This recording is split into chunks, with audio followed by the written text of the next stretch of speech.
Welcome back to Flash Fiction Fridays. I'm Teresa Garcia, or Amehana Arashi.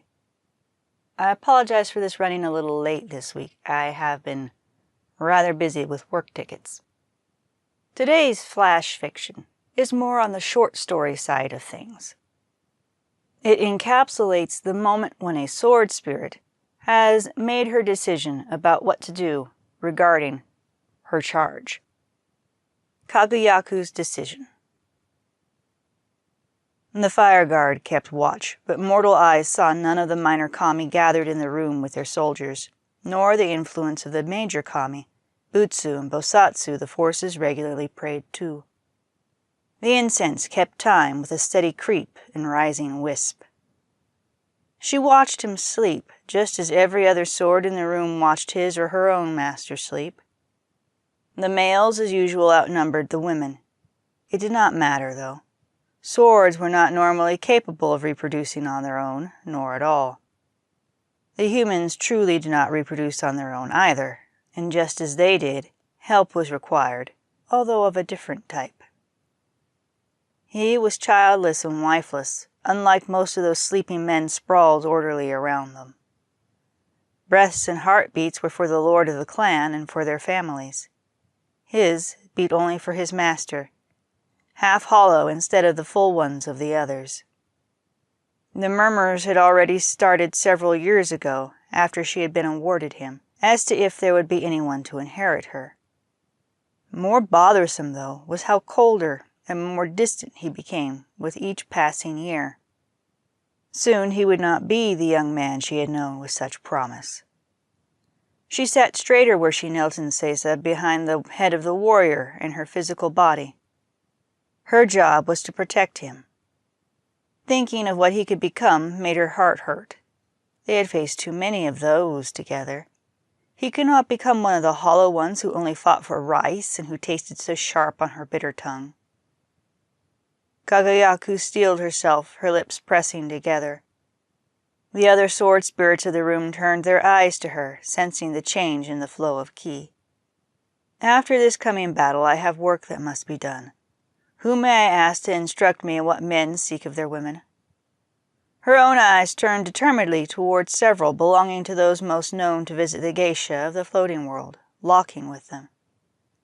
Among their kind, none bowed to the others, save to he that dwelled in the shrine of the sun's child and still sang of the taste of Orochi's blood in the vanquishing thereof.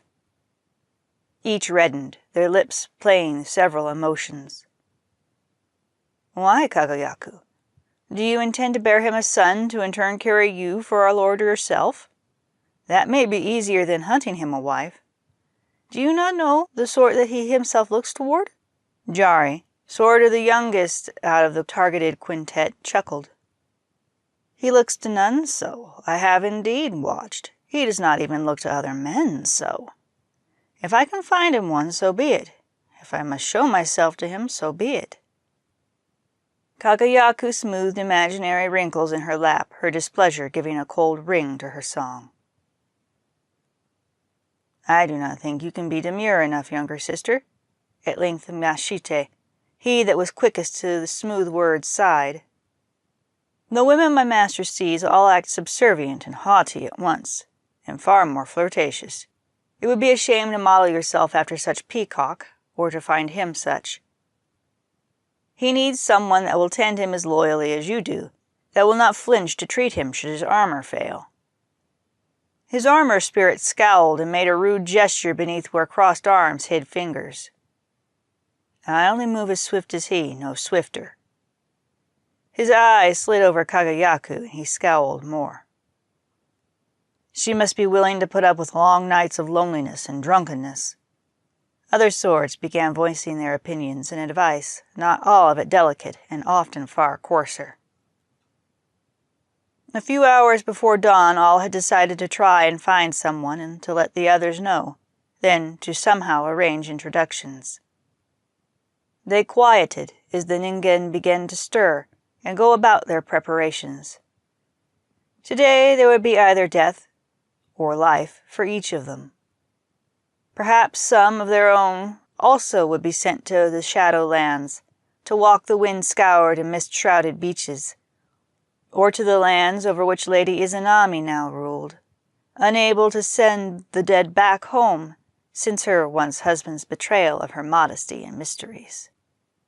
Her ningen's fingers caressed her hilt, and she drew a sharp breath. Kagayaku's bearer would not be one of the fallen if she had her way. Beneath his touch, she sang. Now, there are a few words that are not in English, and so I will provide their definitions. Bosatsu is a bodhisattva, which is a Buddha who waits for all to awaken before leaving the wheel. Butsu is a Buddha that has gone on, but turns, instead, to give deliverance and guidance to show the way. Jari was a name chosen because it means grit. Kagayaku means luminous. Kami is a spirit, deity, or god or goddess. Ki is energy, also known as chi in Chinese. Mashite means not to mention or to let alone. And ningen means human.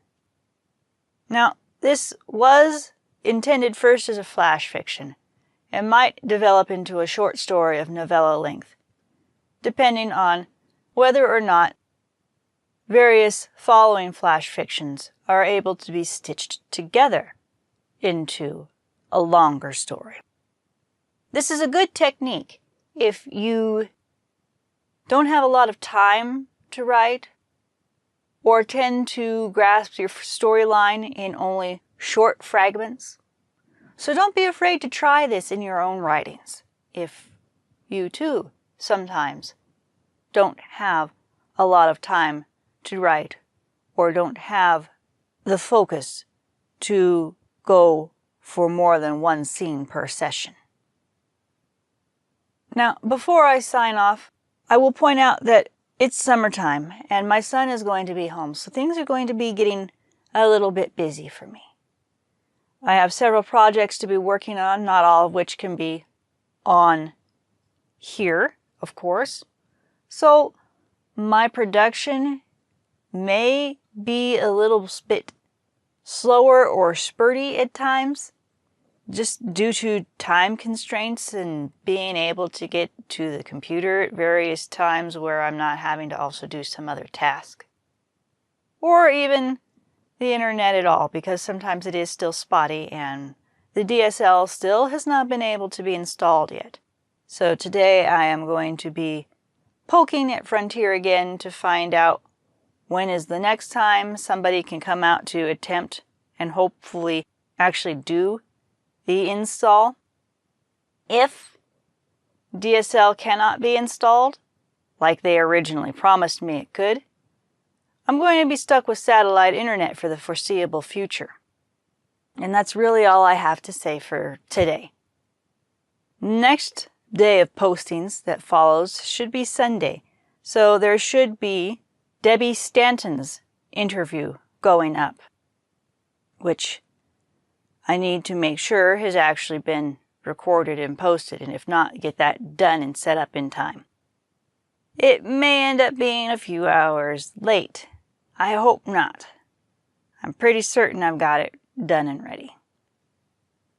Until next time, I'm Teresa Garcia, or Amehana Arashi, and this has been Flash Fiction Fridays. Happy reading.